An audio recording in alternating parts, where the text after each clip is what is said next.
Selamat siang, hari ini aksi demo digelar di sejumlah daerah memprotes revisi Undang-Undang Pilkada setelah MK mengeluarkan keputusan terkait ambang batas pencalonan kepala daerah. Jika nantinya KPU sebagai penyelenggara Pilkada tidak mengikuti keputusan MK yang sudah final dan mengikat, maka dipastikan gelaran Pilkada di 545 daerah di seluruh Indonesia terancam tidak memiliki legitimasi dan juga konstitusional. Saya Bini Dermawan, ini redaksi mendalam, terpercaya.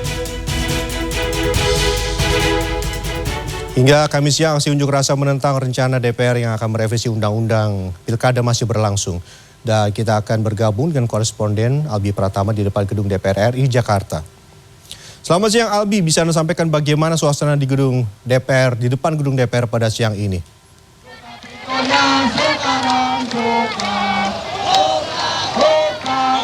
Ya, selamat siang Beni. Beni, dapat saya sampaikan saat ini saya masih berada di depan gedung DPR MPR RI, tepatnya di Jalan Gatot Subroto, Jakarta Pusat. Dan inilah situasi terkini dari aksi unjuk rasa dengan tema Indonesia Darurat, di mana ini tergabung dari berbagai macam elemen masyarakat, mulai dari mahasiswa, kaum buruh, petani, lalu juga nelayan dari beberapa wilayah, termasuk DKI Jakarta, Jawa Barat, dan juga Banten, masyarakat sipil, dan juga tadi ada sejumlah kalangan dari public figure. Dan saat ini memang walaupun sekitar pukul 13 waktu Indonesia Barat tadi, kita sama-sama menyaksikan bahwa salah satu perwakilan dari DPR RI sekaligus perwakilan dari Badan Legislasi DPR RI yaitu Habibur Rahman sudah keluar menemui para demonstran untuk menyampaikan bahwa sidang paripurna terkait dengan rencana untuk melakukan revisi dari Undang-Undang Nomor 10 Tahun 2016 terkait dengan Pilkada 2024 ini tidak jadi dilakukan atau batal pada hari ini, tapi masyarakat ataupun sejumlah elemen ini masih merasakan ketidakpuasan. Karena beberapa mengaku hal-hal selain yang saat ini tengah menjadi trending topik, seperti misalnya batasan usia, putusan dari Mahkamah Konstitusi terkait dengan batasan usia bagi pasangan calon kepala daerah, dan juga terkait dengan putusan Mahkamah Konstitusi mengenai ambang batas bagi para partai politik untuk bisa mencalonkan pasangan calonnya di kontestasi Pilkada 2024 ini sudah disampaikan, tetapi mereka mengatakan bahwa bukan hanya itu saja. Masih ada sejumlah hal lainnya yang memang menjadi perhatian dari para demonstran ini, mulai dari adanya kemungkinan ataupun dilakukannya aksi oligarki oleh pemerintah dengan mengkonsolidasikan seluruh partai politik untuk bisa melakukan berbagai macam hal tanpa melalui proses musyawarah dengan rakyat dan lain sebagainya. Dan saat ini saya juga bisa tunjukkan kepada Anda di sebelah sana para demonstran yang tergabung dari masyarakat sipil dan juga mahasiswa sedang berupaya untuk melakukan penjebolan terhadap pagar dari gedung DPR MPR RI. Aksi pembakaran ban juga sudah dilakukan sejak beberapa waktu lalu, dan sampai saat ini saya melihat tidak ada pengamanan yang dilakukan oleh pihak aparat kepolisian di sisi luar. Walaupun tadi pagi saya melakukan wawancara dengan Kapolres Metro Jakarta Pusat, yaitu Komisaris Besar Polisi Susanto, yang mengatakan ada sekitar 3.200 personel kepolisian dan juga TNI yang disiapsiagakan di sejumlah titik untuk mengamankan jalannya aksi ini sendiri. Nah, tapi Beni, kalau misalnya saya bisa sampaikan lagi, beberapa orasi yang disampaikan oleh perwakilan mahasiswa, oleh perwakilan public figure, baik tadi ada juga beberapa tokoh-tokoh yang bisa dikatakan cukup terkenal seperti sutradara Joko Anwar, lalu juga ada aktor Reza Rahadian, ini menyampaikan aspirasinya di depan gedung DPR MPR RI ini terkait pemerintah, khususnya DPR RI, seharusnya menjunjung tinggi moral-moral kebangsaan, di mana mereka menuntut DPR RI untuk tidak melakukan hal-hal di luar sesuatu yang memang bukan untuk kepentingan rakyat. Tadi Reza Rahadian juga mengatakan bahwa Indonesia juga bukanlah milik suatu perkumpulan keluarga tertentu, sehingga Indonesia adalah milik rakyat, dan menghimbau kepada seluruh demonstran untuk melakukan aksi unjuk rasa sampai pihak DPR RI ini mendengarkan dan juga mengabulkan tuntutan-tuntutan yang memang disampaikan. Meski begitu, Reza Rahadian juga meminta masyarakat ataupun para demonstran untuk melakukan aksinya dengan tertib. Nah, saat ini memang masih terkonsentrasi massa di depan gedung DPR MPR RI. Arus lalu lintas di tempat saya melaporkan saat ini juga bisa dikatakan sudah tertutup total. Kendaraan dari arah timur, khususnya dari arah Cawang untuk menuju ke arah Selipi, ini tidak bisa dilintasi baik di jalur lalu lintas ataupun jalan raya maupun di jalur Transjakarta. Hanya tol dalam kota saja yang masih bisa beroperasi ataupun dilalui. sehingga masyarakat yang memiliki kepentingan di sejumlah daerah yang harus melewati kawasan ini mencari alternatif lain. Nah, nanti kita akan kembali update Benny terkait dengan perkembangan bagaimana nantinya para peserta aksi ini akan melakukan aksi tuntutan sampai nantinya didengarkan oleh pihak parlemen. Apakah nantinya akan ada komunikasi susulan terkait dengan tuntutan-tuntutan lainnya selain rencana revisi undang-undang terkait pilkada di tahun 2020. Nah, Benny, saya bisa unjukkan bahwa saat ini peserta aksi sudah bisa berhasil membuka ataupun menjebol pagar di sisi barat gedung DPR MPR RI, dan bisa dilihat, mungkin saya tidak bisa lebih dekat lagi karena keterbatasan lokasi ataupun situasi, tapi bisa dilihat sana pagar sudah terbuka. Dan kita akan saksikan bersama dulu seperti apa para peserta aksi ini akan masuk ke dalam gedung DPR MPR RI. Dan Benny, kita mengharapkan bahwa penyampaian aspirasi ini bisa berjalan tertib dan tentunya dikabulkan oleh pihak DPR RI. Dan kita akan lihat apakah ada upaya yang nantinya akan dilakukan oleh para peserta aksi ini setelah berhasil menjebol pagar utama dari gedung DPR MPR RI ini. Apakah masa ini akan satu persatu naik, dan tentu kita juga harus melihat posisi dari jarak yang cukup aman. Tapi sejauh ini tidak ada aksi lempar-lempar yang dilakukan saat saya melaporkan langsung saat ini, tapi memang konsentrasi massa sudah mulai berkumpul ke tempat pagar yang berhasil dijebol oleh mahasiswa dan juga oleh sejumlah elemen baik dari masyarakat sipil dan lain sebagainya.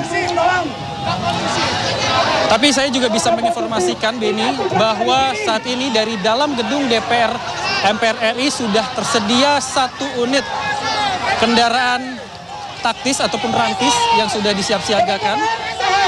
Apakah itu water cannon atau apa, saya belum bisa memastikan karena masih terhalang oleh pagar dan juga tembok. Tapi saya melihat sudah ada 1 unit kendaraan rantis yang disiap-siagakan milik Brimob yang sudah tersedia di dalam halaman utama gedung DPR MPR RI. Itu poinnya.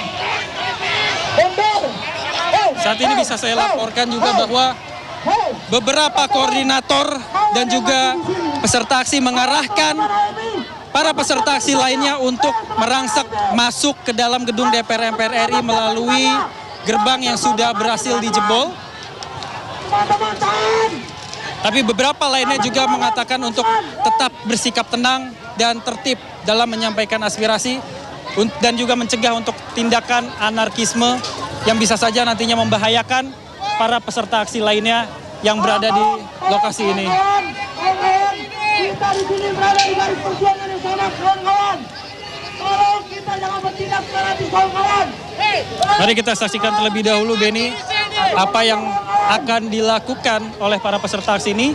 Sambil saya juga akan mencari beberapa atau salah satu koordinator dari peserta aksi, baik itu dari mahasiswa ataupun dari masyarakat sipil lainnya, untuk kita coba tanyakan apa sebenarnya yang menjadi tuntutan lanjutan selain kepada putusan Mahkamah Konstitusi yang hari ini batal direvisi oleh pihak DPR MPR RI, khususnya oleh Badan Legislasi sendiri. Sambil kita menyaksikan bagaimana proses ini berjalan.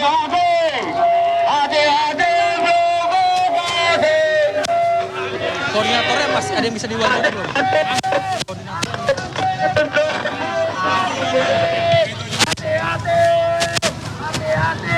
Bisa kita wawancara nggak di CNN lagi live? Soal tuntutannya apa aja? Ini cari orang ini. Hodi. Kita di sini menyuarakan aspirasi.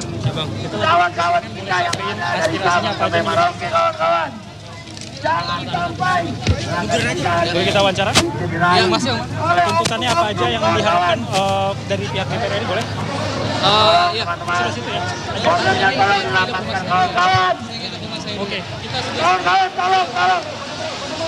Tolong bordernya, kawan-kawan. Tolong border, kawan-kawan. Agaknya ada perusahaan saya juga bisa. Border.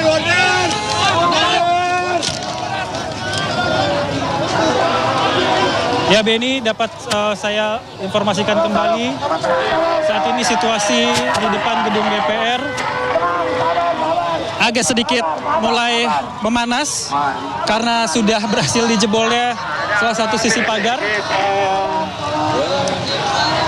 Dan kita harus tetap menjaga posisi ataupun situasi di tempat yang cukup aman untuk melihat pergerakan dari para peserta aksi yang ada.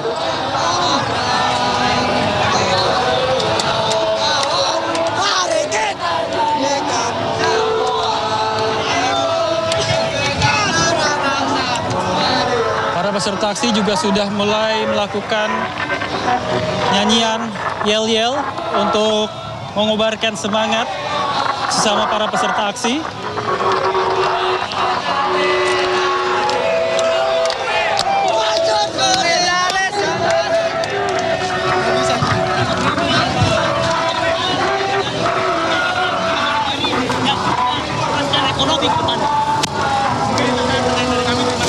Dari Batko Banten. Dari mahasiswa. Iya ini. Ami. Sebagai sekretaris Ami.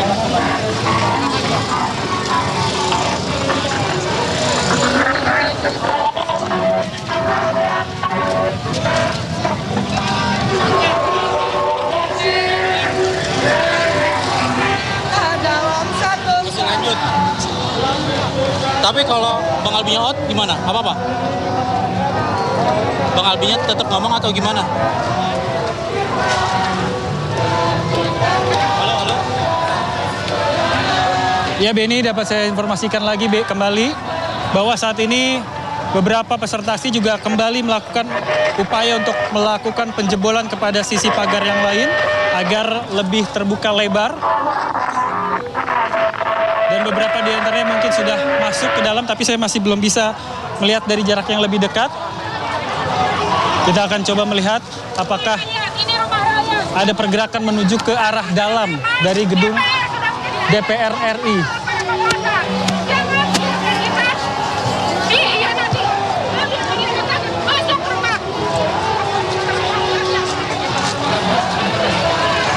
Dan sampai saat ini saya juga masih berupaya untuk menghubungi salah satu koordinator peserta aksi dari kalangan mahasiswa untuk bisa kita coba tanyakan terkait juga dengan tuntutan dan juga fokus dari aspirasi yang mereka ingin sampaikan.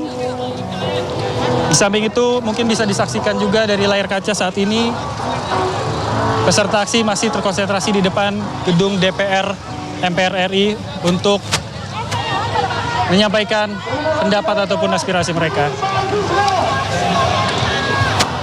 Bisa saya kembali ulas Benny bahwa acara ini sendiri ataupun aksi ini sendiri sudah dilakukan sejak pukul 10 pagi tadi.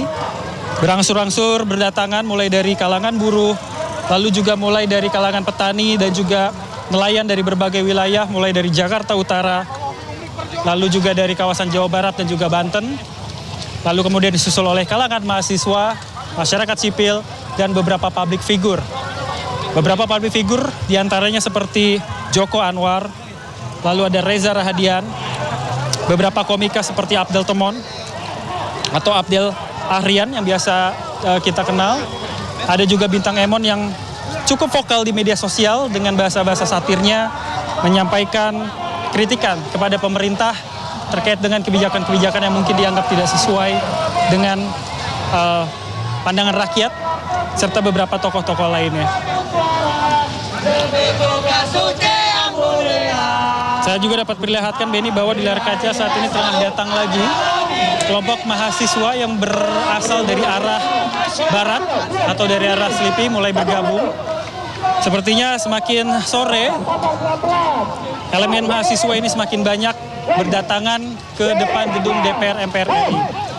Walaupun kembali saya sampaikan tadi perwakilan dari DPR, perwakilan dari Badan Legislasi, yaitu Wakil Ketua Komisi 3 DPR RI Habibur Rahman dari fraksi Gerindra juga sudah keluar menemui para pengunjuk rasa dan menginformasikan bahwa rencana rapat paripurna untuk membahas atau sidang paripurna untuk membahas